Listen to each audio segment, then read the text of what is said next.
Et aujourd'hui les cachotiers, on est à l'Hôtel de Ville de Paris et on va lui poser ensemble nos 3 questions.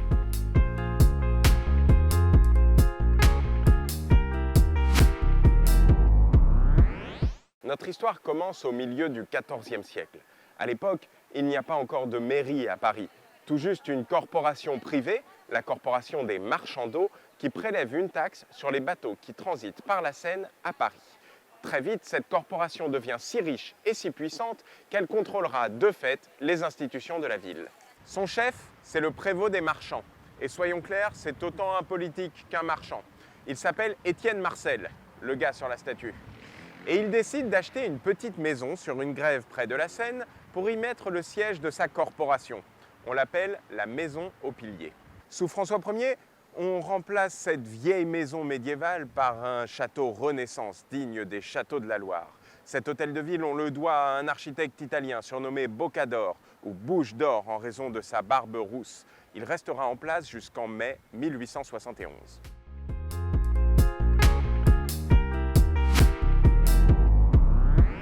Il a l'air d'être encore là, mais non.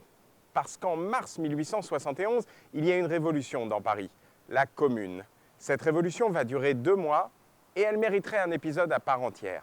Pour aujourd'hui, disons simplement qu'elle mettra en place des mesures avant-gardistes jugées trop subversives par les dirigeants de l'époque et qu'elle sera réprimée dans un bain de sang qui fera environ 20 000 morts en une semaine, du 21 au 28 mai 1871. C'est ce qu'on appelle la semaine sanglante, pendant laquelle les communards utilisent les incendies comme arme stratégique et symbolique. Le 24 mai, l'hôtel de ville est réduit en cendres. Bon, en vrai, c'est pas la première fois qu'il brûle. Il avait déjà été incendié pendant la Fronde en 1652. Cette fois, après la Commune, on décide de reconstruire à l'identique, c'est-à-dire qu'il est très différent, mais qu'il ressemble un peu. C'est pour ça qu'il a l'air d'être encore là, même si c'en est un autre.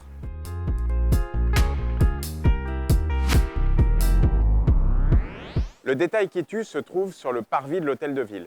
Déjà, ce lieu porte plusieurs noms. Historiquement, c'est la place de Grève. On raconte d'ailleurs que dès le Moyen-Âge, des ouvriers journaliers venaient ici pour trouver du travail. Et quand personne ne venait les embaucher, le seum, on disait d'eux qu'ils faisaient grève. Puis on a appelé cet endroit la place de l'hôtel de ville. Inutile d'expliquer pourquoi. Enfin, Esplanade de la Libération. Ce nom rappelle les combats héroïques de la résistance qui se sont tenus ici au mois d'août 1944. Sur cette place, un bateau bleu et rouge géant est dessiné sur le sol. Le bateau est l'emblème de Paris depuis que les nautes, corporation ancêtre gauloise des marchands d'eau, l'a sculpté sur les bords de la Seine.